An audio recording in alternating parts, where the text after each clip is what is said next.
नमस्कार, मैं सांत्वना श्रीकांत अश्रुपूर्वा के मंच पर आप सबका स्वागत करती हूँ।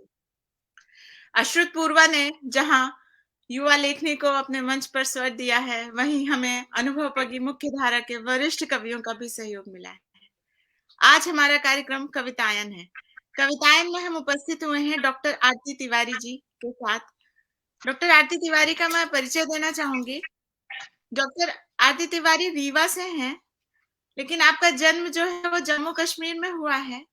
आपने एमएससी किया हुआ है, वनस्पति शास्त्र में पीएचडी है, बीएड है, ऑल इंडिया वाणी कोर्स किया है आपने।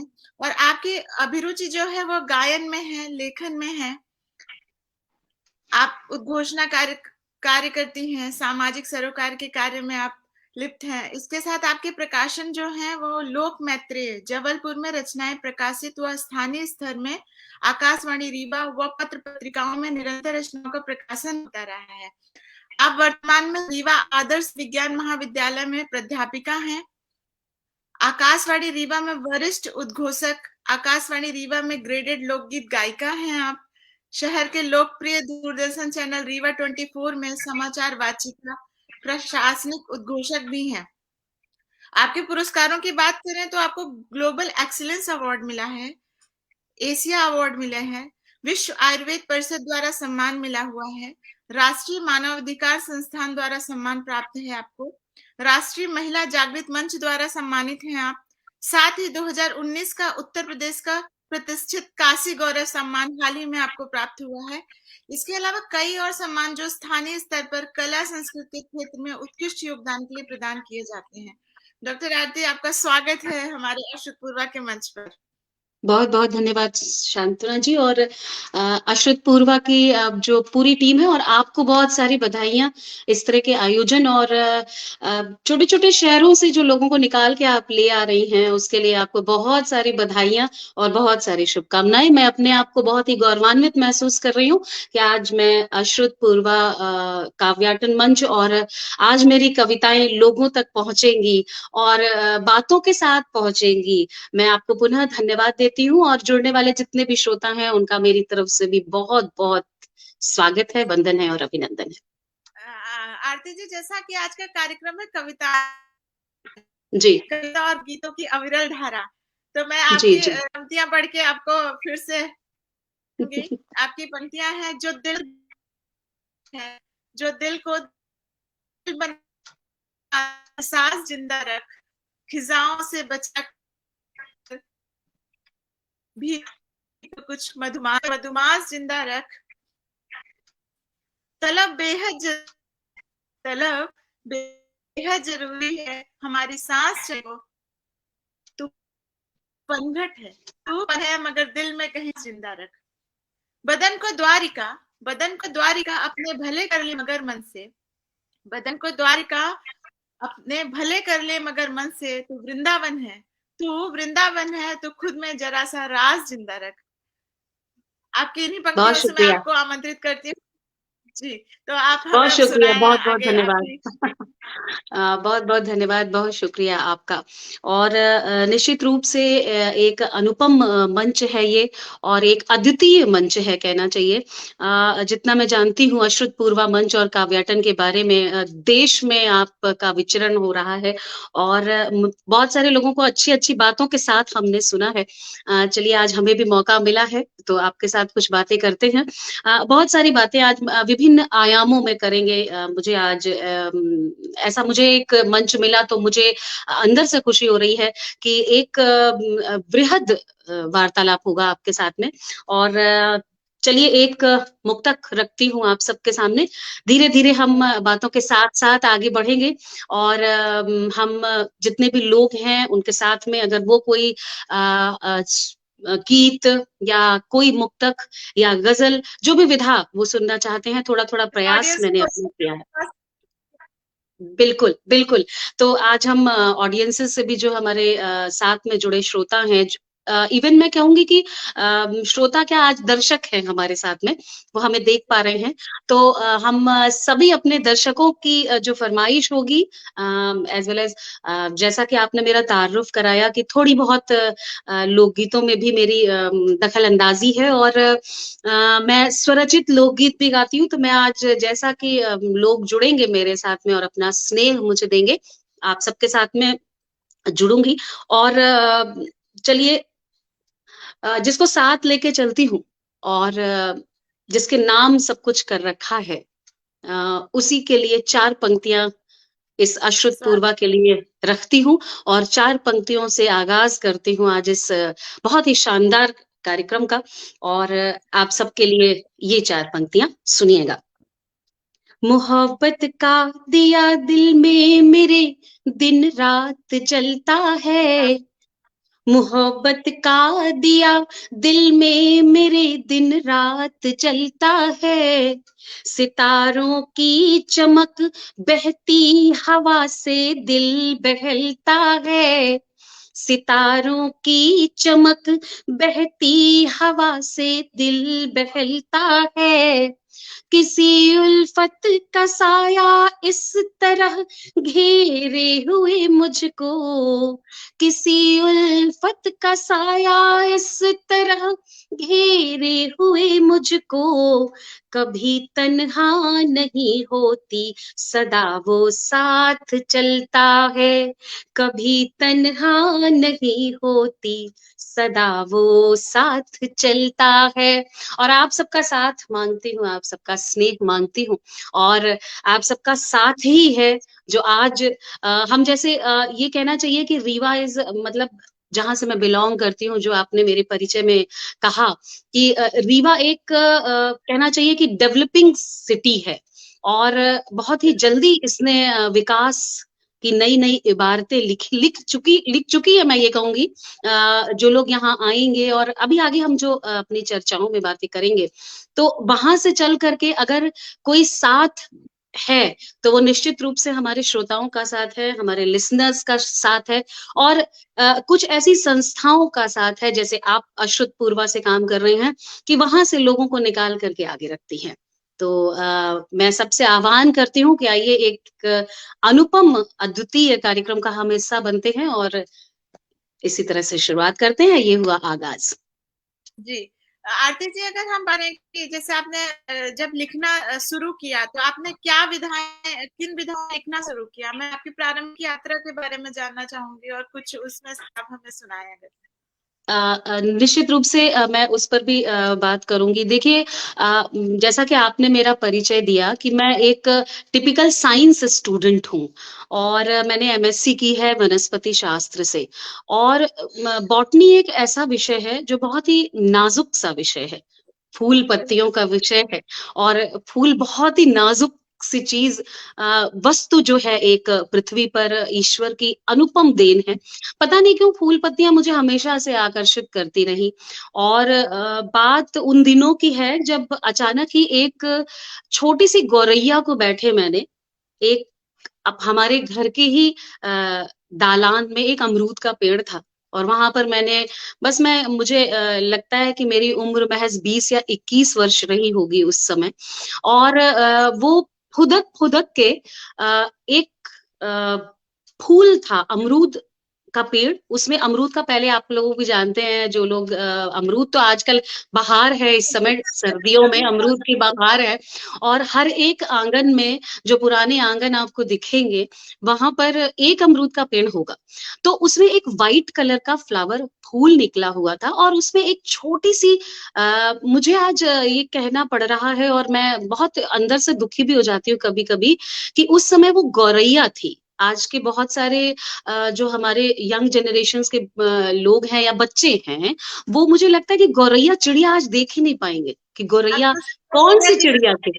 हाँ बिल्कुल, पिक्चर्स देखते हैं बच्चे, सही बात कह बिल्कुल, रही हैं आप। बिल्कुल। हम लोग उनको चार्ट में बताते हैं कि बेटा दिस इज़ स्पैरो, और चिड़िया के प्रकार बताते हैं।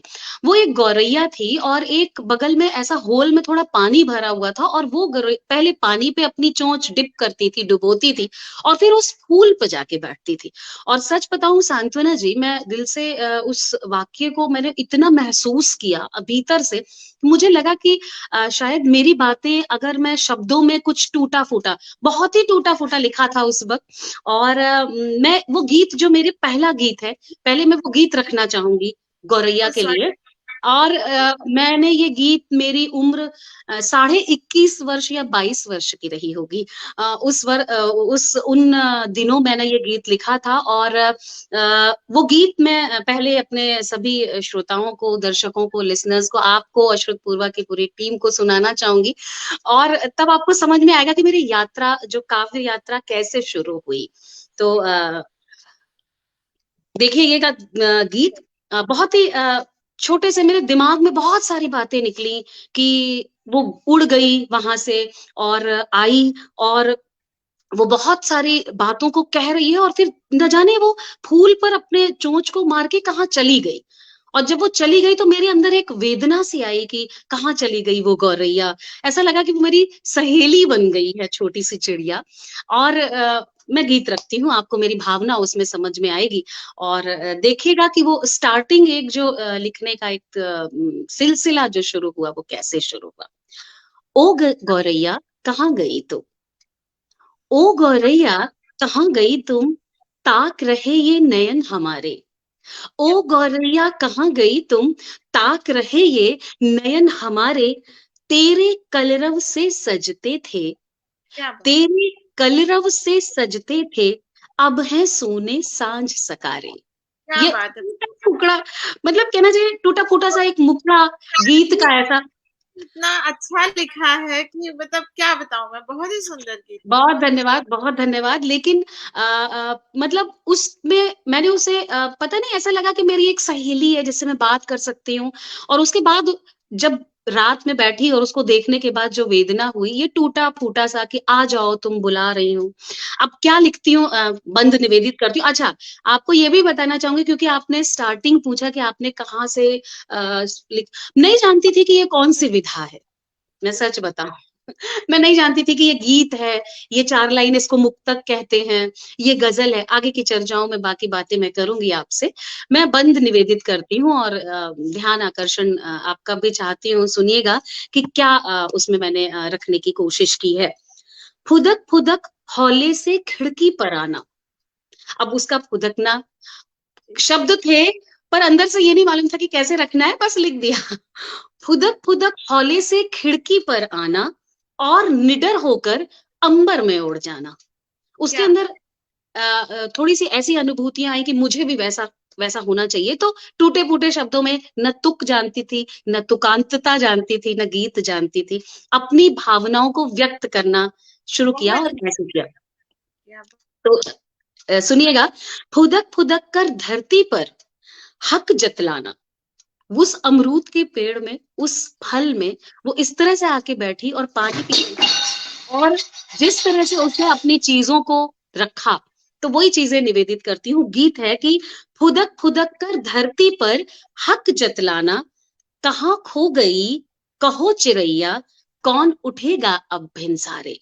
क्या बात है, कौन उठेगा अब हम सारे। बस बिल्कुल भी आप शब्दों देख रही होंगी, बिल्कुल ही मैंने आज ये अपना जो कहना चाहिए बाद में समझ में आया कि ये गीत है। तो जी जी। लेकिन मैं बिल्कुल निडर होके मैं खुद भी अपना गीत आज पहली बार अश्रुत पूर्वा के मंच पर इस पे रख रही हूँ मैं, कि बिल्कुल ही टूटा-फूटा है। आप इसमें देखिए कुछ भी नहीं है कहीं भी। आगे जब आपको रचनाएँ सुनाऊँगी तो उसमें आपको परिपक्वता थोड़ी-थोड़ी सी समझ में आएगी कि ये एलकेजी की छात्रा अ, तो मैं रखती हूँ, आरती जी, एक बात कहूंगी, फुदक-फुदक ऐसे पूरा इधर याद रख सकें। मैं बिल्कुल, बिल्कुल, बिल्कुल और ये सौभाग्य है कि कुछ ऐसी रचनाएँ भी जो आज कवित्री के रूप में थोड़ा बहुत जो जाती हूँ जहाँ कहीं, तो इस तरह की ये रचनाएँ मुझे सुनाने में जो कि मेरे दिल के बहुत करीब है। पहली रचना है और जी, जी। मुझे ऐसा लगता है कि हर एक रचनाकार की जो रचना होती है वो उसको सर्वप्रिय होती है, सबसे ज़्यादा प्रिय होती है और ख़ास तौर पे जो पहली रचना है, तो वो तो और दिल के करीब होती है। कहाँ से शुरू हुआ, क्या हुआ? तो फिर से आपसे करूँगी। फुदक-फुदक कर धरती पर हक जतलाना, कहाँ खो गई कहो चिरैया, कौन उठेगा अब भिनसारे, ओ गोरैया कहाँ गई तुम, ताक रहे ये नैन हमारे, ताक क्या रहे बात! ये नैन हमारे। और आपको बताऊँ बस इतना ही लिख पाई थी। जी, आगे एक इसको बाद में ये हुआ कि जब रचनाएँ आगे हुई और गीत गज़लों का एक जो पैटर्न होता है, समझ में आया कि ये मुक्तक कहा जाता है, ये गीत कहा जाता है और ये गज़ल कही जाती है, ये अतुकांत कविताएँ होती हैं, ये तुकांत कविताएँ होती हैं, उसमें तुकांतता ज़रूरी होती है। और जब गज़लों के लेखन में शुरुआत में मेरा हुआ, तारुफ़ गज़लों से हुआ, तो उसने काफ़ी अट्रैक्ट किया मुझे और फिर बाद में गूगल से पढ़ के और निश्चित रूप से हमारे सीनियर साहित्यकार यहाँ पर जितने लोग भी हैं रीवा में, उनके साथ मेल-मुलाकात, कभी उठना, कभी बैठना और धीरे-धीरे अपना जो काव्य यात्राएँ शुरू हुई। विंध्य में, विंध्य से बाहर कई बार जाना-आना। तो और सबसे बड़ा महत्वपूर्ण बात सबसे बड़ी मैं ये बताना चाहूँगी आपको कि मेरा आजकल के परिवेश में जिसे हम लोग सोशल मीडिया कहते हैं, ये जी, सोशल मीडिया जो आजकल की जनरेशन है बहुत सारे बच्चे जो हमारे उसका मिसयूज़ करते हैं। लेकिन इस सोशल मीडिया ने मुझे बहुत कुछ सिखाया। मैंने गूगल से रदीफ काफ़िया क्या होता है गज़लों में, उसे पढ़ा। मैंने गूगल में उर्दू डिक्शनरी को डाउनलोड किया और कई सारे शब्द ऐसे मुझे मिले, जिनको हम देखिए क्या होता है आम बोलचाल की भाषा में सांत्वना जी या तो हम लोकल लैंग्वेज का इस्तेमाल करते हैं, जैसे हमारे यहाँ रीवा में बघेली लैंग्वेज है, तो लोकल लैंग्वेज को हमने इस्तेमाल किया, तो उसके कुछ शब्द अपने से उसका तारुफ़ होता है और हम उनका मतलब समझते हैं। लेकिन अरबी भाषा और आपको भी पता होगा और जितने हमारे लिसनर्स और सब जुड़ रहे हैं या जुड़ने वाले होंगे, उनको भी ये पता होगा कि गज़लें जो होती हैं, वो अरबी या फ़ारसी या उर्दू में कही गई ज़्यादातर क्योंकि अगर काव्य यात्राओं की या काव्याटन की बात करें और जो आज का हमारा एक ये जो एपिसोड जो चल रहा है जिसमें हम बात कर रहे हैं आज, काव्य की विभिन्न विधाओं पर बात करेंगे, तो जो गज़लों की विधा है वो हमारी विधा नहीं है। ये विधा हमको भारत में नहीं हमने इसको पाई है और इसलिए हमारे यहाँ की जो भाषा हिंदी है, आजकल नवाचार हो रहे हैं और प्रयोग हो रहे हैं और नित नए प्रयोगों में हिंदी भाषा का भी गज़लों की आप मात्राएँ देखें तो हिंदी भाषा-भाषी गज़लें भी आपके सामने आ रही हैं। लेकिन बेसिकली अगर हम गज़लों की बात करें, तो जो मैंने पढ़ा और जो अब तक मैंने थोड़ा बहुत इधर से अपने जितने भी गुरुजन हैं उनसे जिन्होंने मेरी मदद की उसमें, उन्होंने भी यही बताया कि उसमें बेसिकली उर्दू शब्दों का इस्तेमाल। तो उर्दू शब्दों के इस्तेमाल के लिए मुझे गूगल ने बहुत मदद की और ख़ास तौर से रेख्ता और मैं हमेशा उसमें बशीर बद्र साहब को हमेशा पढ़ती रही और वैसे भी मैंने बशीर बद्र साहब को जब पढ़ना शुरू किया तो बशीर जी का के बहुत सारी मेरे पास संकलन है किताबों का और जब भी थोड़ा बहुत पढ़ने का शौक भी रखती हूँ तो जब भी ऐसा होता था कि अब शायद कुछ रचना है मतलब रचना धर्मिता मन में आई है और गजलों की तरफ अपना थोड़ा सा कलम चलानी है तो मैं बशीर बद्र साहब को पढ़ती थी तो एक गुज़ारिश ये भी हो है करना चाहूँगी कि अगर काव्य की किसी भी विधा में आपको जाना है या शुरुआत करनी है, तो मुझे लगता है कि आज जो सबसे बड़ी बात है कि हमसे पठन-पाठन छूटा जा रहा है। हम पढ़ना नहीं चाहते, पर हम लिखना बहुत चाहते हैं। तो सहमति। तो कई बार ये होता है कि हम बिना पढ़े और छोटी-छोटी चीज़ों को तो जैसे उदाहरण भी मैं पेश कर सकती हूँ कि मेरा ही आपने मेरी जो एक टूटी-फूटी ये रचना देखी मैंने अपनी भावनाओं को किसी तरह से प्रकट किया, लेकिन चूँकि मैं पढ़ पढ़ नहीं रही थी, मैंने पढ़ा नहीं था, तो मुझे कुछ भी पता नहीं था। लेकिन जी, जब जी। धीरे से आगे हौले से एक कदम बढ़ाया और लगा कि नहीं, ये तो अच्छा लगता है, मन की बातें आप कागज़ पे उकेर देते हैं और शब्दों की माला इस तरह से पिरोई जा सकती है कि उसको आप तरन्नुम में भी पेश कर सकते हैं। या और जब आप तरन्नुम में पेश करते हैं तो वो एक बहुत और प्रभावी हो जाता है। तो चूँकि कहीं न कहीं मैं अपनी माँ को बहुत इसके लिए इसका योगदान मेरी माँ को है कि मेरे गले की जो भी तरन्नुम थोड़ा बहुत निकलता है, तो वो मेरी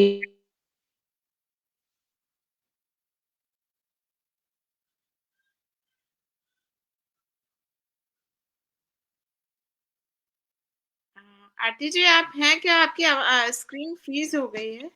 लाइट का प्रॉब्लम हो गया है, कोई बात बट मैं नहीं, आप आपको बोलिए, आपकी आवाज ही दिखा आपकी मेरा पहचान है। चलिए बिल्कुल मैं क्षमा प्रार्थी हूँ। मैं आप सभी से थोड़ी देर के लिए कनेक्टिविटी लाइट की अभी हमारे यहाँ कोई गई बात है। नहीं, कोई बात और हालाँकि हमने जैसे आपको बताया कि रीवा शहरी है, अभी धीरे-धीरे डेवलपिंग है। नहीं, तो जी, अभी कोई बात नहीं, आप उतना अपनी बात नहीं रखिए। मैंने कहा ना, आपकी आवाज ही आपकी पहचान है, तो उसमें बिल्कुल विश्वास। बिल्कुल तो चलिए अब मैं आपसे पूछना चाहूँगी कि अब मैं आपको क्या सुना दूँ, आप क्या सुनना चाहेंगे? क्योंकि हम गजलों की बात कर रहे थे आरती जी, तो मैं पहले आपसे गजल ही सुनना चाहूंगी। कोई गजल आप हमें सुनाएं। बिल्कुल, बिल्कुल, मैं ग़ज़लों की तरफ बढ़ती हूँ और बेसिकली देखिए मैंने ग़ज़लों की विधाओं में अगर बात की जाए क्योंकि आज हम एक ऐसे मंच पर हैं या एक ऐसे प्लेटफ़ॉर्म पे हैं, जहाँ पर निश्चित रूप से जो हमारा जो एक ऐसा प्लेटफ़ॉर्म हो जहाँ पर हम लोगों को सिखा भी सकें कुछ और लोगों को कुछ बता सकें। तो मुझे ऐसा लगता है कि ग़ज़लों की जितना मैं जानती हूँ मैं आपको फिर भी मेरा मानना ये है कि कभी जो कलाकार होता है वो परफ़ेक्ट नहीं होता। ये एक अथाह समंदर है, सीखने अगाध की हमेशा चलती रहती है, सही कहा जी, आपने। तो उसमें सीखने की गुंजाइश हमेशा रहती है और मुझे ऐसा लगता है कि सीखते रहना चाहिए। तो मैंने जो मेरा एक जो ग़ज़लों का भाव आया उसमें एक तो वियोग श्रृंगार आया। श्रृंगार की कवित्री हूँ और श्रृंगार ही लिखना अच्छा लगा, क्योंकि मैंने पहले ही आपको बता दिया कि फूल-पत्तियाँ और फूल-पत्तियाँ गुलाब का फूल ही देती हूँ। क्या बात वही पढ़ा और ये चाहती थी कि मेन ऐसा हो कि प्रेम पर बात की और प्रेम की जब बात हुई तो प्रतीकात्मक गुलाब का फूल तो है ही, लेकिन अगर हम प्रतीकों की बात करें तो राधा कृष्ण ही प्रेम के एक है। सादिष्ट उदाहरण हैं और उन्हीं की उनकी बात की। मुक्तकों में काम किया, राधा कृष्ण जी को प्रेम का प्रतीक लिया, लेकिन उसके बाद में जब गज़लों की बात आई, जब थोड़ा बहुत पढ़ के और थोड़ा बहुत लिखना शुरू किया, तो गज़लों में श्रृंगार में वियोग श्रृंगार पर मैंने ज़्यादा काम किया। फ़िलॉसफ़ी जो है अपनी लाइफ़ की, अपने जीवन की कोई भी व्यक्ति ऐसा नहीं है सांत्वना जी आई थिंक कि उसके जीवन में गम ना हो और उसके जीवन में दर्द ना हो। सही कहा। और मुझे ऐसा लगता है कि जो पेन होता है मेक्स यू स्ट्रॉन्गर जो आपका आपका दर्द होता है, वो आपको बहुत-बहुत मैच्योर बना देता है, बहुत परिपक्व बना देता है और मुझे ऐसा लगता है कि उम्र यही होती है, कि जो इंसान बढ़ती हुई उम्र होती है, उसमें आपको इतने स्ट्रेन्स मिलते हैं, आपको इतने पेन मिलते हैं। देखिए पेन ज़रूरी ऐसा नहीं है कि आपका केवल हाथ-पैर ही काट दिया हो तो केवल वही पेन है। जी, जी। पेन बहुत तरीके का भी होता है। और तो उसी से शुरुआत भी लिखने की होती है। मुझे ऐसा लगता है कि इसी क्रम में ही इंसान लिखना शुरू कर पाता है। बिल्कुल, बिल्कुल और मैं आपको आज चूँकि मैंने अपना पहला गीत आपको समर्पित किया, तो मैं अब पहली गज़ल भी समर्पित साथ करती हूँ। आज मुझे बहुत अच्छा लग रहा है कि मुझे उन गीतों को, उन ग़ज़लों को जहाँ आज मैं मंच में कभी मैं इनको सुना नहीं पाई, आज मैं यहाँ सुना पा रही हूँ और सच में मैं बहुत ही अंदर से खुश हो रही हूँ कि मेरी उन रचनाओं को भी स्थान मिला है, कहीं एक प्लेटफ़ॉर्म मिला है। तो मैं और एक और बात कहूँगी, अश्रुतपूर्वा, जो सुना नहीं गया, उसी का प्लेटफ़ॉर्म बिल है ये। एग्ज़ैक्टली मैं उसी पर आ ही रही थी। तो मैं आज आपको वही एक अपनी पहली ग़ज़ल सुनाती हूँ और मैंने इसको कहीं भी अभी नहीं सुनाया है, किसी जगह नहीं सुनाया है और एक कहना चाहिए कि इसी तरह की बात रखी है कि हमारे आस-पास क्या हो रहा है, वो रखती हूँ और सभी सामरीन जितने हैं मैं उनके इस अदालत में पेश करती हूँ। हाज़िर है ये मेरी एक पहली ग़ज़ल मेरे जीवन की जो मैंने पढ़-पढ़ के लिख के रखी थी। घुला जा रहा है ज़हर ज़िंदगी में, घुला जा रहा है ज़हर ज़िंदगी में, तबाही का आया कहर ज़िंदगी में, तबाही का आया कहर ज़िंदगी में।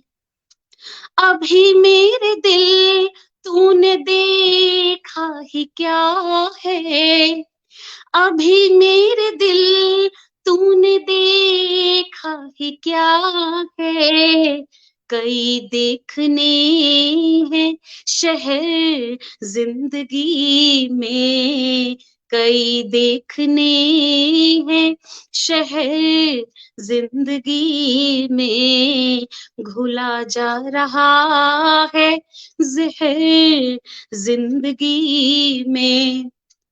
है इतनी भी किसके लिए भागदौड़ी, है इतनी भी किसके लिए भागदौड़ी, कुछ एक पल तो ठहर जिंदगी में, कुछ एक पल तो ठहर जिंदगी में, घुला जा रहा है ज़हर ज़िंदगी में।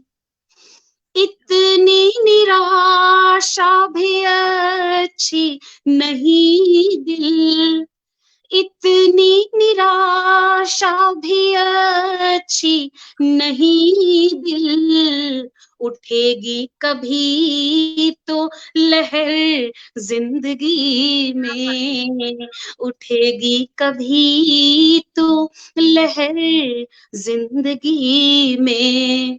और इस गज़ल का मक्ते का शेर रखती हूँ। मतला बीच में थोड़ा-सा बोलना चाहूँगी। जो गज़ल का पहला शेर होता है वो मतला कहलाता है और जो गज़ल का अंतिम शेर होता है वो हुआ मक्ते का शेर और शायर या शायरा उसमें अपना नाम जो होता है वो रखते हैं और ये पहली गज़ल होने के साथ में थोड़ा-सा प्रयोगात्मक भी रही मेरे लिए और अपने जीवन से तो जुड़ी चीज़ें ही लिखता है इंसान और जीवन से जुड़ी चीज़ों की ही बात करता है। तो अब इस गज़ल के जो मक्ते का शेर है, वो पेश-ए-ख़िदमत है आप सबकी नज़र। यकीनन सवर जाती जी सारती जो, यकीनन सवर जाती जीस्त मतलब जिंदा, है ना? जी। यकीनन सवर जाती जीस्त, खाता पसीने की नहर जिंदगी में, घुला जा रहा है जहर जिंदगी में, तबाही का आया पहर जिंदगी में।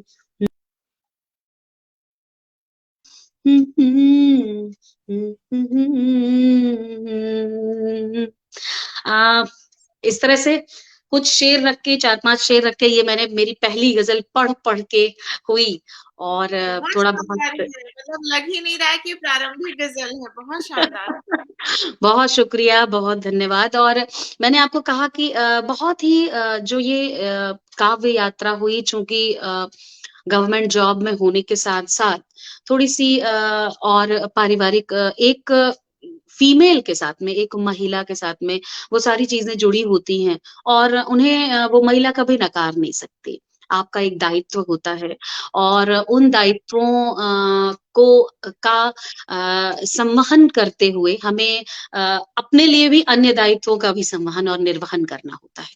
तो जितना उनके साथ में उनको प्रभाव में लेकर के और अपने भी प्रभाव को लेकर के साथ में चलते हुए थोड़ा बहुत कोशिशें जारी रही और उन कोशिशों ने थोड़ा बहुत कहीं न कहीं सिखाया और सबसे बड़ा सिखाने वाला तो मैं आपको सांत्वना जी बताऊँ वक़्त होता है।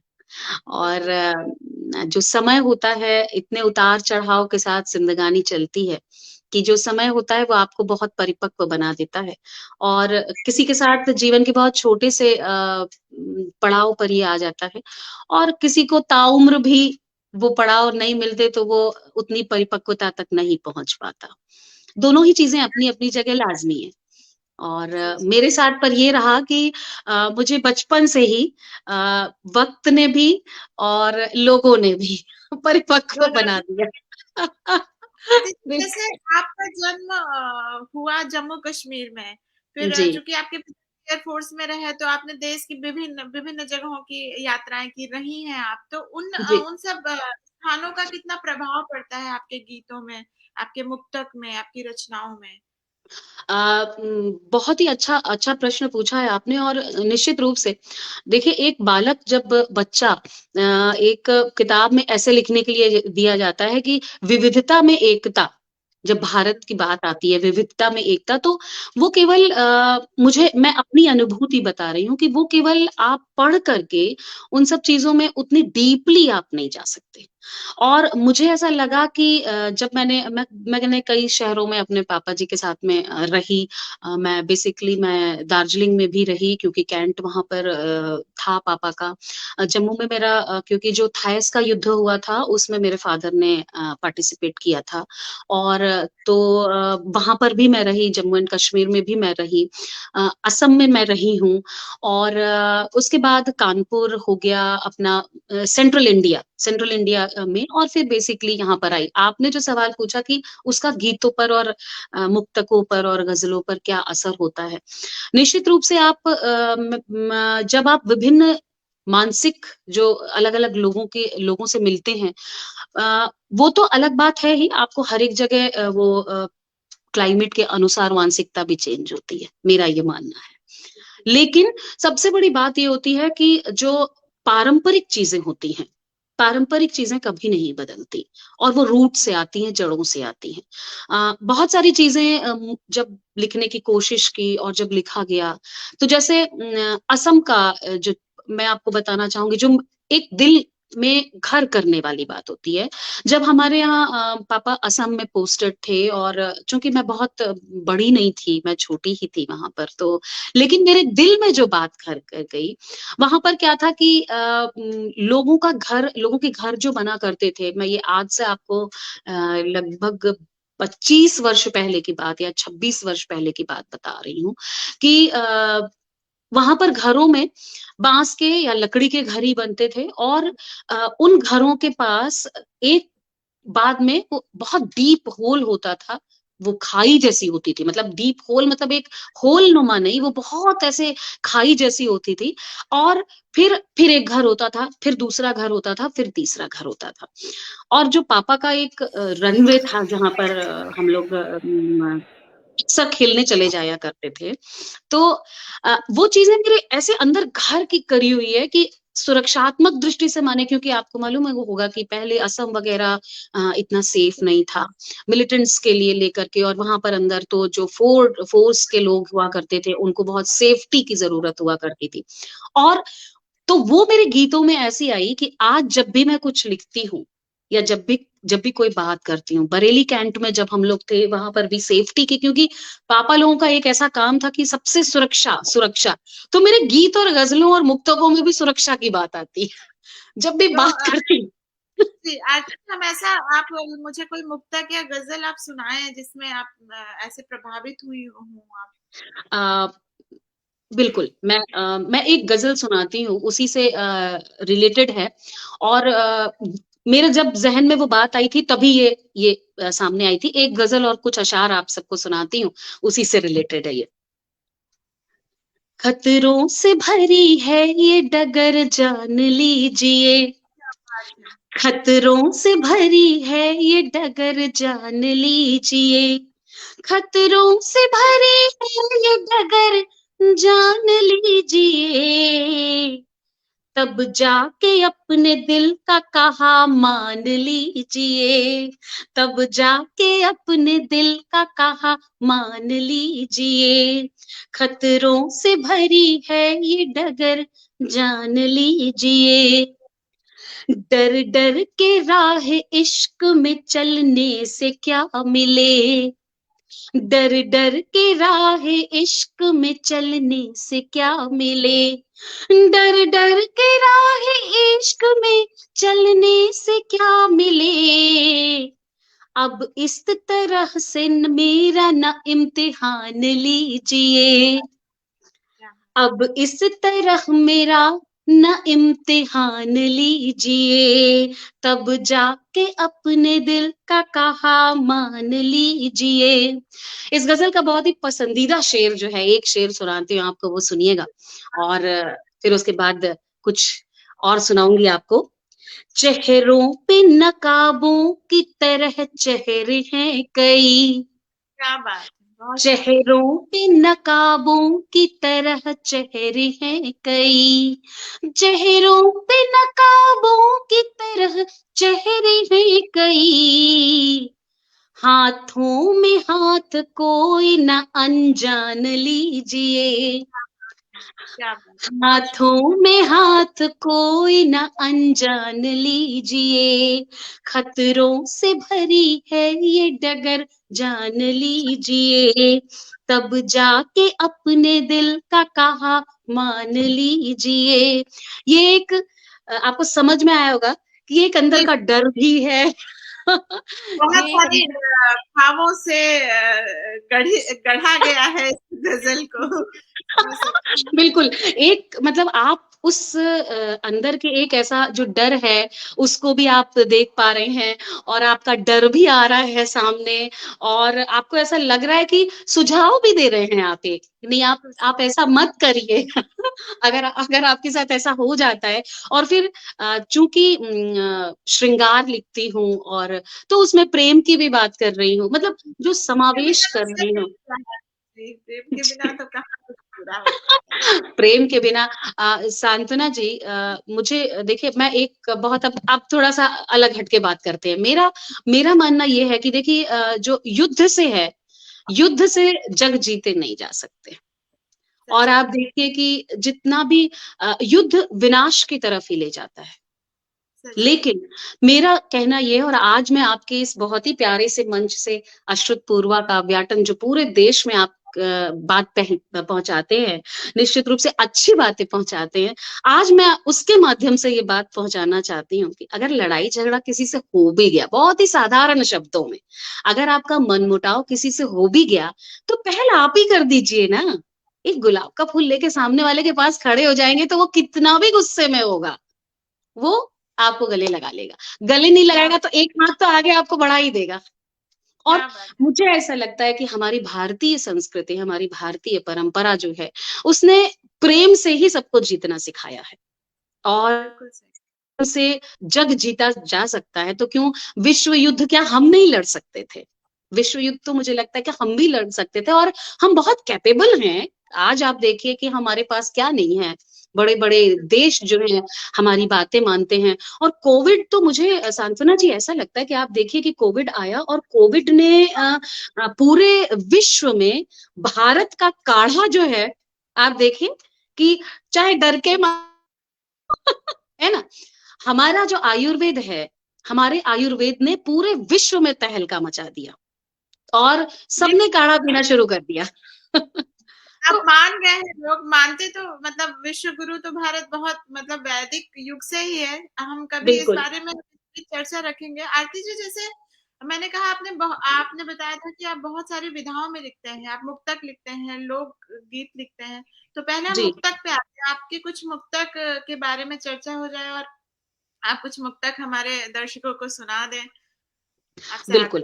आग्रह है। मैं आपको बताऊँ, बात आपने शुरू की थी, जब शुरुआत हुई थी कि आपने लिखने का कहाँ से सिलसिला शुरू हुआ, गौरैया का गीत मैंने सुनाया, और फिर उसके बाद जब ये समझ में आया कि विभिन्न विधाएँ होती हैं, और लेखन जो है वो बहुत विस्तृत स्वरूप है लेखन का और बहुत सारी विधाएँ हैं।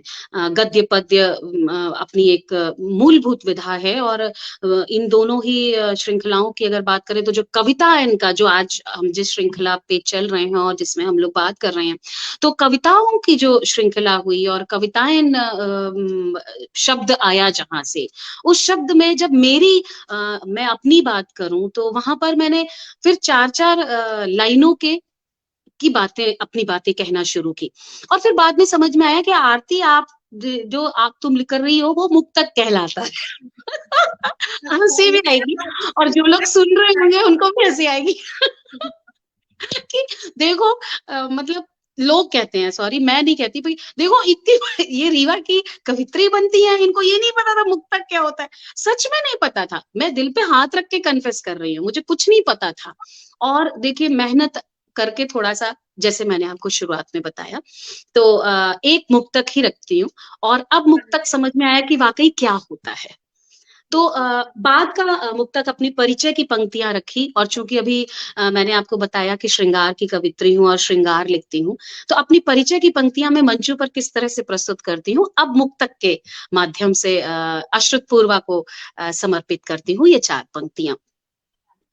किसी की याद की खुशबू में तर मैं गीत लाई हूँ, किसी की याद की खुशबू में तर मैं गीत लाई हूँ, दिलों को संग रखने वास्ते मैं प्रीत लाई हूँ, दिलों को संग रखने वास्ते मैं प्रीत लाई हूँ।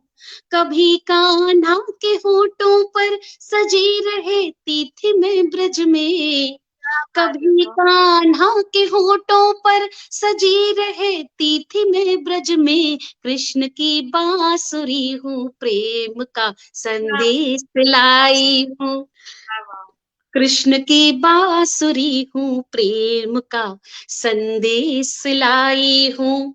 अब चूंकि देखिए इंसान जब लिखने लगता है, अब धीरे-धीरे मैं मैच्योरिटी की बात कर रही हूँ, अपनी मैच्योरिटी की बात कर रही हूँ कि किस तरह से मेरी कलम धीरे-धीरे परिपक्व होती चली गई। जब मंचों पर यात्राएँ शुरू की और 2000 जी ये 2016 का एक छोटा-सा कवि सम्मेलन था और मैं आज वो भी सामने रखती हूँ। बहुत सारी बातें मैंने अपनी शुरुआती रखी हैं। हमारे यहाँ बहुत ही अच्छे बघेली के कहना चाहिए मैं उनका नाम लेना चाहूँगी डॉक्टर कालिका प्रसाद त्रिपाठी जी और वो अभी नहीं हैं। और निश्चित रूप से वो यहाँ पर डिप्टी कलेक्टर रह चुके हैं सीधी में और उन्होंने मुझे ऐसे ही टूटा-फूटा जब सुना, तो उन्होंने कहा कि आरती मुझे ऐसा लगता है कि तुमको मंच पर आना चाहिए। और एक हमारे यहाँ नवदुर्गा समिति आयोजन करती हैं बहुत सारी और वहाँ पर नवदुर्गा समिति में एक आयोजन में वो अपने साथ मुझे लेके गए। और निश्चित रूप से मैं अपनी काव्य यात्राओं का श्रेय जो मुझे मंचों पर जाने का मैं उन्हीं को देती हूँ और मैं आज उनको नमन करती हूँ वो जहाँ भी हैं।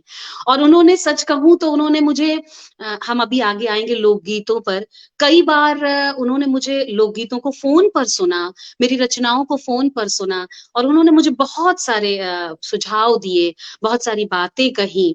तो जब धीरे-धीरे कलम परिपक्व हुई, तो जब मंचों पर जाने लगी और यात्राएँ शुरू हुई, तो अनवरत यात्राएँ चलती रहीं आप सबके स्नेह से पूरे विंध्य में और विंध्य के बाहर भी कई नामचीन कवियों के साथ भी मंच साझा किए। और उसके साथ-साथ मंच साझा करने के साथ-साथ मैंने बहुत कुछ सीखा भी उनसे। और सीखने के साथ फिर आपके पास जब एक नई जनरेशन का एक जन सैलाब होता है तो आपसे कुछ और सुनना चाहता है। तो एक ऐसा ही मुक्तक आप सबको सुनाती हूँ। ये कुछ कोविड के पहले की बात है और उस समय एक मंच पर थी और वहाँ मंच पर ही एक हमारे वार्ड क्रमांक 18 के लोग बैठे हुए थे और उनके लिए ये यूँ ही लिखा था और ये रीवा में बहुत नौजवानों के बीच में चलता हुआ ये मुक्तक है, आप सबको सुनाती हूँ। इसी से मिलता-जुलता। उजालों की तमन्ना में अंधेरे लेके बैठे हैं, उजालों की तमन्ना में अंधेरे लेके बैठे हैं, जिसे सोचा था जीतेंगे उसी से हार बैठे हैं, जिसे सोचा था जीतेंगे उसी से हार बैठे हैं। ये सभी कैसी शय है कि जिसमें डूब जाने को, ये सभी कैसी शय है कि जिसमें डूब जाने को, इश्क की राह चलने को सभी तैयार बैठे हैं, इश्क की राह चलने को सभी तैयार बैठे हैं। तो ये जब जैसे ही हम पढ़ते थे इश्क की राह चलने के लिए, तो जो 18 वर्ष, जो मैंने 18 वार्ड क्रमांक 18 की बात की, 18 वर्ष से ऊपर वाले तो थे ही, जो 40 और 50 है तो उनके दिल भी मचलने लगते थे कि चलो इश्क की राह में हम भी चल सकते हैं। आरती जी, तो आप मुक्तक हमें एक दो और सुनाएंगे, या हम आगे अपने प्रश्नों का क्रम बढ़ाएं? जैसा आप चाहेंगे वैसे, मुक्तक तो मेरे पास ढेरों हैं, मैं बहुत सारे सुना सकती हूँ। मुझे लगता है कि मेरी बहुत सारी जितनी एक और विधाएं हैं वो सुना सब श्रोताओं के सामने जाएं तो अच्छा लगेगा। दीजिए। चलिए एक मुक्तक और मुझे बहुत प्यारा सा, ये जी। मैं वैसे तो देखिए, जैसे माँ को 4 बच्चे हो, 5 बच्चे हो, सब बहुत प्यारे होते हैं। तो जो रचनाकार होता है, उसको अपनी हर एक रचना बहुत प्यारी होती है। तो ऐसे तो ढेर लग जाएगा, लेकिन जो श्रोताओं ने बहुत पसंद किया और जहाँ पे मैंने मंचों पे साझा किया, मैं एक ऐसा मुक्तक आपको और रखती हूँ, फिर उसके बाद दूसरी विधा में चलते हैं। कौन जाने साथ अपना होगा कितनी दूर तक, कौन जाने साथ अपना होगा कितनी दूर तक, सांस भी कब तक चलेगी रब को हो मंजूर तक, सांस भी कब तक चलेगी रब को हो मंजूर तक, जब भी होगी शाम तन्हा, जब भी होगी शाम तन्हा, याद कर लेना हमें, जब भी होगी शाम तन्हा, याद कर लेना हमें, प्यार की कलियां सजाकर दिल के कोहे नूर तक, प्यार की कलियां सजाकर दिल के कोहे नूर तक। तो इसी आशा में कि मुझे हमेशा याद किया जाएगा कम से कम, और सोशल मीडिया पे मुझे लगता है कि मुझे ऐसा लगता है कि जब हम ऑनलाइन कोई चीजें या इस डिजिटल प्लेटफॉर्म पे कोई चीज करते हैं, तो निश्चित रूप से आप वहां पर लिंक हो जाते हैं और आप सचमुच याद करने वाले हो जाते हैं। कहीं ना कहीं तो रास्ता रेलगाड़ी स्टेशन प्लेटफॉर्म मिलेगा ही। तो जैसे मुक्तक के बाद में आती हूँ लोकगीतों पे। आपने बहुत सारे स्वरचित लोकगीत लिखे हैं। आकाशवाणी ने इसके लिए मतलब अलग से प्रोग्राम किया था आपकी लोकगीतों पर, आकाशवाणी बिल्कुल रीवा ने, आकाशवाणी बिल्कुल भोपाल ने। बिल्कुल तो इन बिल्कुल। लोकगीतों की मतलब यात्रा के बारे में बताएं, और हमें कुछ लोकगीत सुनाए भी आप हमारे दर्शकों को। बिल्कुल सुनाऊंगी। और पहले इसकी यात्रा, आपने जैसा पूछा कि चूंकि मैं ये सब लिख रही थी जो मैंने अभी तक आप सबके सामने रखा, गीत, गजलें, मुक्तक, इस पर थोड़ा बहुत काम किया, थोड़ा बहुत लिखा, तो मैं लोकगीत तरफ कैसे चली गई।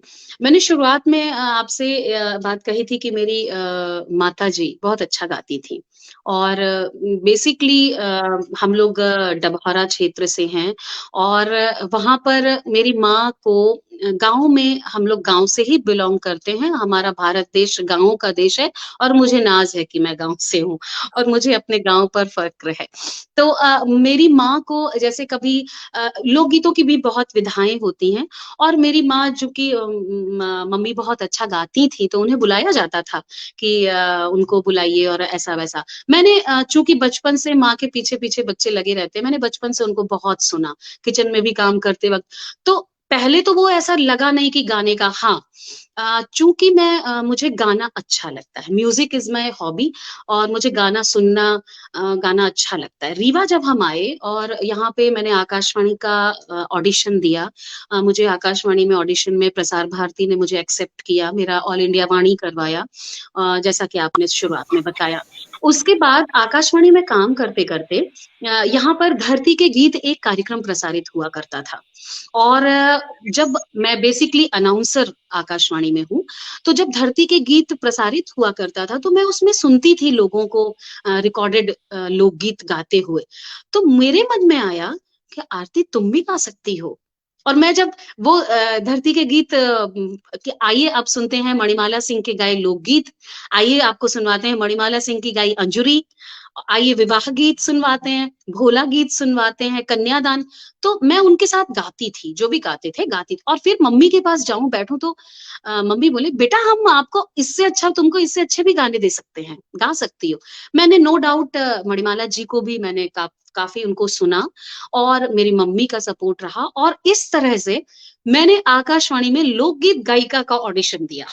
और आपको बताऊं कांपते स्वर में मैंने ऑडिशन दिया, और उन्होंने कहा जो ऑडिशन लेने आए थे, आई डोंट नो कि वो कहाँ से आए थे ऑडिशन लेने, और आई एम टोटली कंफर्म्ड, मैं आपको रिजल्ट पहले ही अपना बता दे रही हूँ कि मैं टोटली कंफर्म थी कि मेरा सिलेक्शन नहीं होने वाला है, क्योंकि मैं तो बाथरूम सिंगर हूँ। लेकिन जब रिजल्ट आता है और प्रसार भारती का मेरे पास लेटर आता है, तो उसमें मुझे कहा जाता है कि यू आर सेलेक्टेड। अरे मेरे तो कान खड़े हो गए। मैंने कहा कि अरे मैं तो सेलेक्ट हो गई हूँ लगता है। मम्मी को मैंने बताया, तब वो थी इस दुनिया में, और बहुत बहुत खुश हुई। और फिर उसके बाद धीरे धीरे मेरी पहली रिकॉर्डिंग हुई प्रसार भारती के लिए आकाशवाणी रीवा में, और मैंने रिकॉर्डिंग की। रिकॉर्डिंग करने के बाद में अब फिर आपने अभी ये भी कहा, चूंकि लिखना पढ़ना हॉबी थी, और एक जो हम लोग लोकगीत सुना करते हैं किसी भी अंचल का हो, मुख्यतः अगर हम मध्य प्रदेश की बात करते हैं तो मध्य प्रदेश में छह, अगर मैं सही हूं तो मुझे यहाँ तक पता है कि छह यहाँ पर जो कॉमन लैंग्वेज, जैसे हमारी अपनी लैंग्वेज है बघेली, इस तरह से कॉमन लैंग्वेज छह हैं। और जो हम बघेली में जिस तरह से गाते हैं वैसे ही निमाड़ी हो गई, और अपनी उनकी जो लोकल भाषाएं हैं जिनको हम कहते हैं।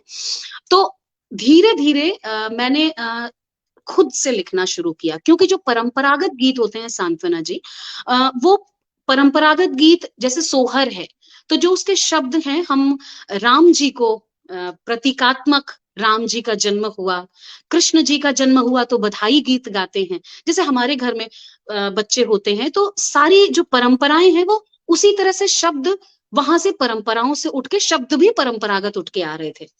मेरे मन में आया कि क्या हम इनको अपनी जो अपना एरा चल रहा है, जो हम इस एरा में हैं, इसमें स्वरचित उन बातों को क्या रख सकते हैं। और मैंने वही शुरू किया, मैंने रखा। और जब मेरी रिकॉर्डिंग, मैंने रचे वो गीत, और हमारे यहाँ भट्ट साहब थे, वो पहले हमारे यहाँ चेकिंग होती है गीतों की कि वो क्या प्रसार भारती में या रेडियो में जाने लायक है कि नहीं। मैंने उन गीतों को उनके सामने, छह गीत मैंने लिखे विभिन्न विधाओं में, और फिर उसके बाद वो छह के छयों गीत मेरे पास हुए। क्या और वो स्वरचित गीत थे मेरे, लोकगीत थे, गीत नहीं लोकगीत थे। और फिर उनकी रिकॉर्डिंग हुई। अभी 17 जनवरी को आकाशवाणी भोपाल ने उन तीन गीतों का मेरा प्रसारण किया है, 2022 2023 में, 2022-23 के सत्र में। तो उन से भी इस तरह से मेरा एक राब्ता हो गया। आरती जी, 17 जनवरी आने वाला है, उसके पहले हम अश्रुतपूर्वा के मंच पर आपका गीत सुनना चाहेंगे, अगर आपकी। बिल्कुल बिल्कुल बिल्कुल। तो मैं ये आपसे पूछना चाहती हूँ कि मैं अपना पसंदीदा करूं। 17 जनवरी नहीं था वो, शायद 17 दिसंबर था 2022। अच्छा, 17 दिसंबर 2022 दिन में 1:30 बजे कार्यक्रम वहां से एक भोपाल से आता है उनका लोग, वो एक जैसे मैंने बताया कि विभिन्न लैंग्वेजेस हैं, तो बघेली लैंग्वेज को 17 दिसंबर 2022 1:30 बजे वो प्रसारित किया गया आकाशवाणी भोपाल से, और वो सब स्वरचित थे। तो तो स्वर मैं चाहेंगे आरती जी आपसे, अगर बिल्कुल, मैं आपको कोई अच्छा-सा स्वरचित ही सुनाती हूँ लोकगीत, और कोशिश करती हूँ कि जो सुनने वाले लोग हैं, शायद उनको भी पसंद आए। वैसे बिना वाद्य यंत्रों की अगर बात की जाए, तो बिना वाद्य यंत्रों के थोड़ा-सा कठिन हो जाता है। लेकिन कोशिश करती हूँ कि आपको कुछ स्वरचित सुनाऊँ। कंठस्थ नहीं है क्योंकि अचानक फरमाइश हुई आपकी कि आप लोकगीत भी सुना दीजिए। तो केवल रिकॉर्डिंग के समय पे हम जाते हैं। तो पहले आपको सुनाती हूँ मैं, फाग सुनाती हूँ। इस जी, जी। फाग होता है फगुआ। हमारे यहाँ जी, जी। होली पसंद खेली जाती है, और होली में बहुत हुड़दंग होता है हमारे यहाँ, और पूरा विंध्य अच्छे से मनाता है उसको। क्या है, मैं अपने समय की बात रखती हूँ, और एक इसकी विधा, फाग विधा आप सबके सामने फगुआ एक लोकगीत प्रस्तुत करती हूँ। ये स्वरचित लोकगीत है। भौरा गुनगुन, भौरा गुनगुन करे डारी डारी, भौरा गुनगुन करे डारी डारी, आई फागुन के रुत सखी मतवारी। भौरा गुनगुन करे डारी डारी, आई फागुन के रुत सखी मतवारी। बेला फूली चमेली है फूली, बेला फूली चमेली है फूली, बेला फूली चमेली है फूली, बेला फूली चमेली है फूली। फूल फूले हैं, फूल फूले हैं टेसू सगल हारी, फूल फूले हैं टेसू सगल हारी, आई फागुन के रुत सखी मतवारी। भौरा गुनगुन करें डारी डारी, आई फागुन के रुत सखी मतवारी। अब ना टपके ना आरी न चुअना, अब ना टपके ना आरी न चुअना, अब ना टपके न आरी न चुअना, अब ना टपके न आरी न चुअना। जाड़ बांध लिहिस, जाड़ बांध लिहिस है आपन करियारी, जाड़ बांध लिहिस है आपन करियारी, आई फागुन के रुत सखी मतवारी। भौरा गुन गुन करे डारी डारी, आई फागुन के रुत सखी मतवारी, आई फागुन के रुत सखी मतवारी। बहुत शुक्रिया। बहुत ही शानदार लोकगीत है। आरती जी, इस क्रम में एक और लोकगीत आपसे आग्रह करना चाहूंगी कि अगर आपको याद हो तो सुनाएं। बिल्कुल, बिल्कुल, बिल्कुल, बिल्कुल। मैं इसी क्रम में एक गैलहाई सुनाती हूँ। गैलहाई के बारे में बताती हूँ। हमारे यहाँ देवी माँ की पूजा होती है, और जब भी कोई शुभ काम होता है तो हम भगवान की तो आराधना सभी करते हैं। भारतीय संस्कृति है कि हम सब सर्वप्रथम अपने आराध्य देव को पूजते हैं, और आराध्य देव को पूजने के बाद ही उसके बाद हमारे शुभ काम शुरू होते हैं। गणपति वंदना होती है और उसके बाद शुरू होती है गैलहाई। बेसिकली हम अगर अपने विंध्य की बात करें, और हमारे विंध्य में हर एक काम गाते बजाते धूम मचाते नाच, गैल होती है रास्ता, और जी। उससे ये विधा बनी है गैलहाई। अब आपको रास्ते समझ में में आ चलते जाएगा। हुए तो रास्ते यात्रा में जो। चलते हुए गीत, अब रास्ते में जब आप जब भी जा रहे हैं, तो जो रास्ते में गीत चल रहे हैं उसको हम कहते हैं गैलियाई। तो एक आपको ऐसा ही एक लोकगीत, ये भी स्वरचित ही है, और आकाशवाणी रीवा से ये प्रसारित भी है। इसको वहां से हरी झंडी मिल चुकी है। तो आप सबके सामने रखती हूँ, सुनिएगा। आजू ब्याहन आई है राम, जनक लली सज गई। आजू ब्याहन आई है राम, जनक लली सज गई।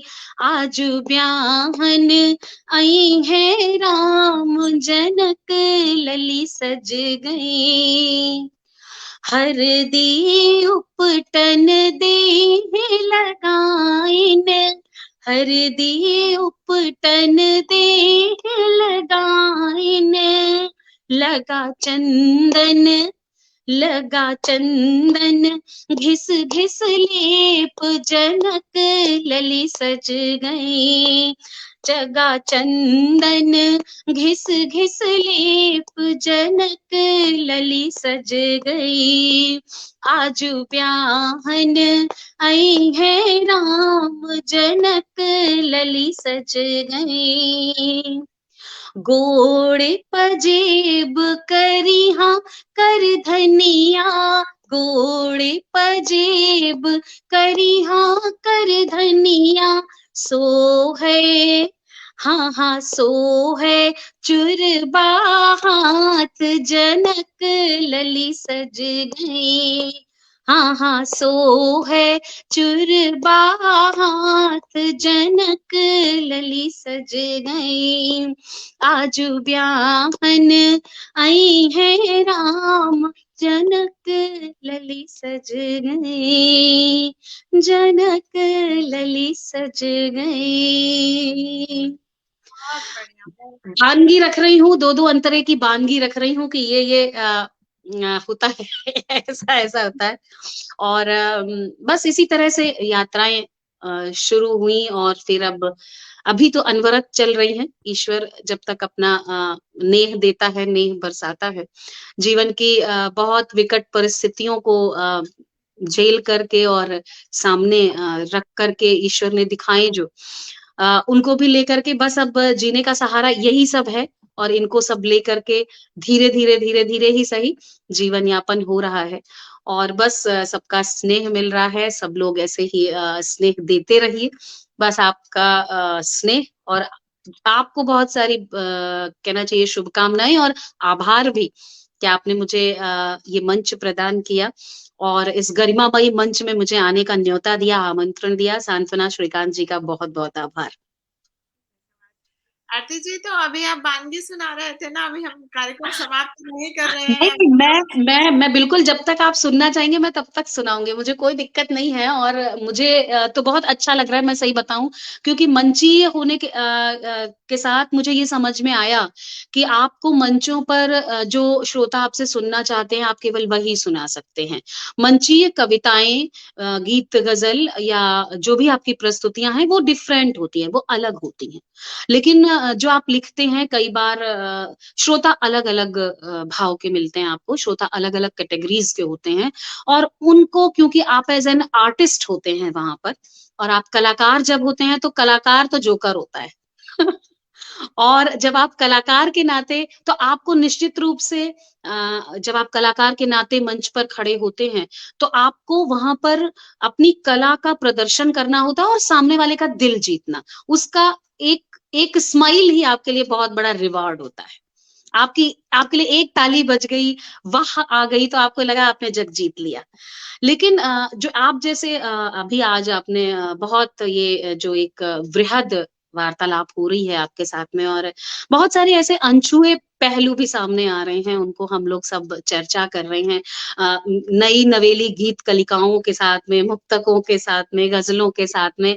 तो मुझे ऐसा लगता है कि एक जो रचयिता होता है या जो रचनाकार होता है, उसको ऐसे प्लेटफॉर्म मिलते रहना चाहिए, क्योंकि उसके मन में कहीं ना कहीं एक वेदना होती है कि बाप रे, मेरी डायरी पूरी भरी हुई है, मेरा कलर नोट और नोट पैड पूरा भरा हुआ है, इनको कौन सुनेगा अब?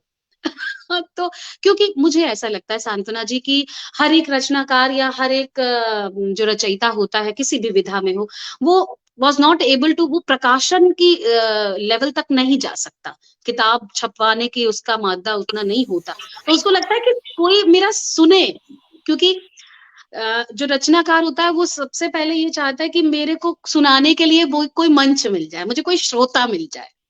तो इसलिए मैं कह रही हूँ कि जो इस तरह के मंच हैं, जहां पर लोगों को उनकी हर एक विधा से उनको पहचान मिलती है, वहां पर लोग जो मल्टी डायमेंशनल लोग हैं या जो विभिन्न विधाओं में काम कर रहे हैं, उनको भी थोड़ी सी एक उनकी वो जो पन्नों में बेचारी दबी हुई रचनाएँ कहीं इधर-उधर रह जाती हैं, उनको भी सुनाने का मौका मिल जाता है, तो वो सचमुच हृदय से गदगद हो जाते हैं और आज मुझे बिल्कुल ऐसी ही अनुभूति हो रही है, मैं ऐसा ही फ़ील कर रही हूँ। इसलिए मैं आपको बार-बार शुक्रिया कर रही हूँ। कार्यक्रम खत्म करने के लिए नहीं। मुझे लगा कि लोगों को लगेगा कि कार्यक्रम खत्म हो गया तो मैं अलर्ट कर दूं कि अभी हम हैं 5-10 मिनट और। नहीं, नहीं, नहीं, बिल्कुल, बिल्कुल नहीं है। देखिए मैंने आपको कहा आज इतवार का भी दिन है, तो मुझे ये पता था तो लेडीज़ जो होती हैं, ख़ास तौर से जो वर्किंग वुमन्स होती हैं ना, उनके लिए क्या होता है कि इतवार का दिन ही बहुत पर मैं अपने आप को पूरी तरह से फ्री करके आराम से बैठी हूँ और मैं बिल्कुल आज सुनाने के मूड में हूँ। जब तक श्रोता भागेंगे नहीं, तब तक सुनाऊँगी। कोई टेंशन नहीं है। आपकी बातचीत का स्वागत है कि जी सुनाए। बिल्कुल, तो क्या मुझे लगता है कि कोई लोक भजन सुनाती हूँ, प्यारा-सा कोई जी मुझे ऐसा बिल्कुल। लगता है कि लोकगीत में ही और फिर उसके बाद अगर आपको भी कोई चीज़ सुननी हो तो आप भी फ़रमाइश कर सकती हैं कोई लोकगीत भोला की, गीत क्योंकि मुझे मालूम है कि आपको भी लोकगीत बहुत पसंद है। आरती जी अपने यहाँ एक भोला गीत प्रचलित है।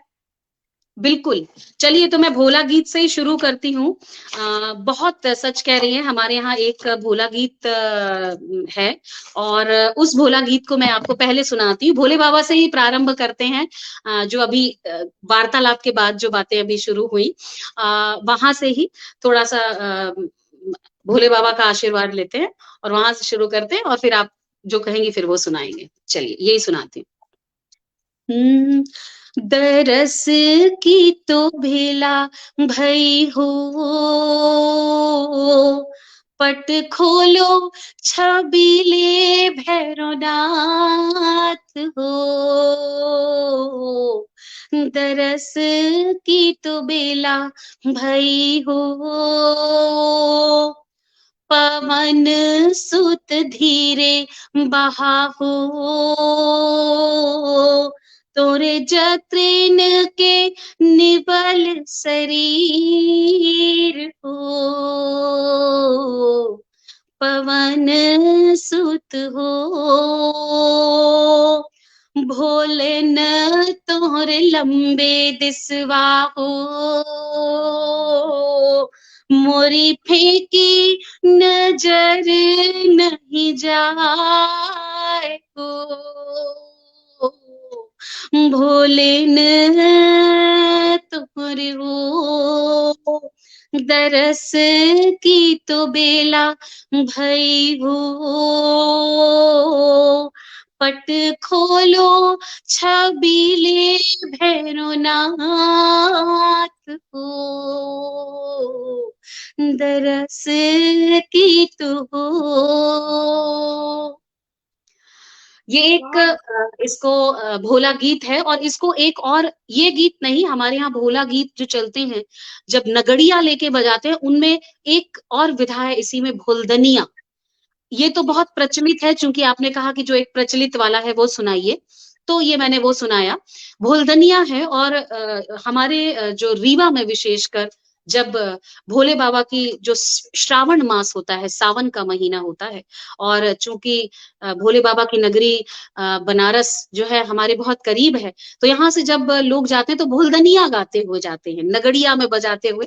तो बहुत ही प्यारे-प्यारे लोकगीत हैं, विभिन्न विधाएँ हैं, चूँकि आज हम लोगों ने इस विधा को सम्मिलित नहीं किया है, इसलिए इसमें बहुत लिमिटेड बातें हमने की और जो विधा हमने गाई आपके सामने प्रस्तुत की उसको बताया। चलिए एक चूँकि भोले बाबा के गीत शुरू किया है तो एक लोक भजन आपको सुनाती हूँ। 2-2 अंतरे इसीलिए सुना रही हूँ कि वानगी थोड़ी-थोड़ी सी हर एक विधा की रखती जाऊँ तो मिलती जाएगी।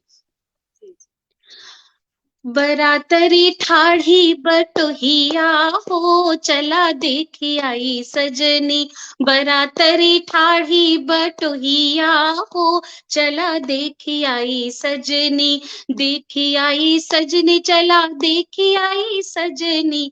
देखी आई सजनी, चला देखी आई सजनी। बरातरी बरातरी ठाढ़ी बटोहिया हो, चला देखी आई सजनी। बरातरी ठाढ़ी बटुहिया हो, चला देखी आई सजनी। राजा दशरथ के ये दो बालक, राजा दशरथ के ये दो बालक, ये दो बालक, ये दो बालक, राजा दशरथ के ये दो बालक, संग्यो माँ, संग्यो माली ने बहुरिया हो, चला देख आई सजनी, संग्यो माली ने बहुरिया हो, चला देख आई सजनी, बरातरी ठाढ़ी बटोहिया हो, चला देख आई सजनी, देख आई सजनी। और अब आप ही बताएं क्या सुनना चाहते हैं। हम तो सुनाने के लिए पूरी शाम तक सुनाते रहेंगे।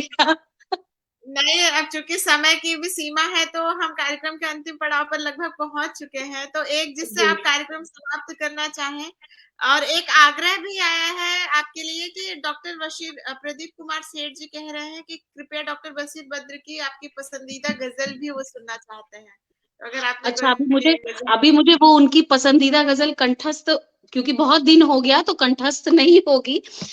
तो मैं अगले सेशन में जब भी आऊंगी या तो बशीर बद्र साहब को अपने साथ लेके बैठूंगी मतलब उनकी किताबों को जरूर सुनाऊंगी। और आपको याद हो आरती जी, तो उससे आपके प्रश्न का मान रखा जाए।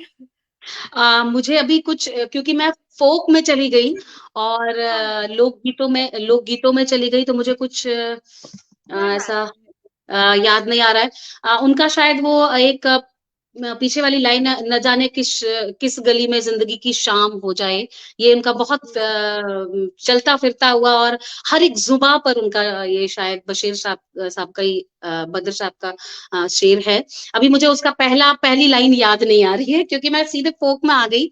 तो मैं बिल्कुल उनका जब कमेंट मैं लूंगी अभी आपके उससे बाद में, तो मैं उसमें एक गजल पूरी उनकी रखूंगी और निश्चित रूप से उनको सुनाऊंगी। मैं इसके लिए क्षमा प्रार्थी हूँ, अभी मुझे बिल्कुल याद नहीं आ रहा है।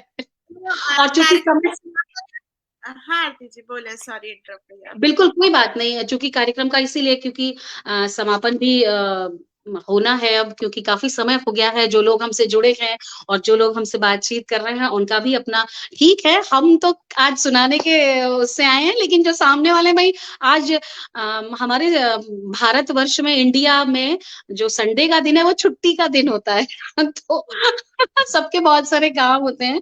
तो आप ही बताएं समापन किससे किया जाए, क्या सुनना चाहेंगे ऐसे आप जो ऐसा। भी आपको पसंदीदा मुक्तक हो, गजल हो, लोकगीत हो, जिससे भी आप चाहें, जिससे हमारे दर्शकों को एक मैसेज भी मिले, तो मैं ये अच्छा। चाहूंगी कि आप इससे आप समापन करें।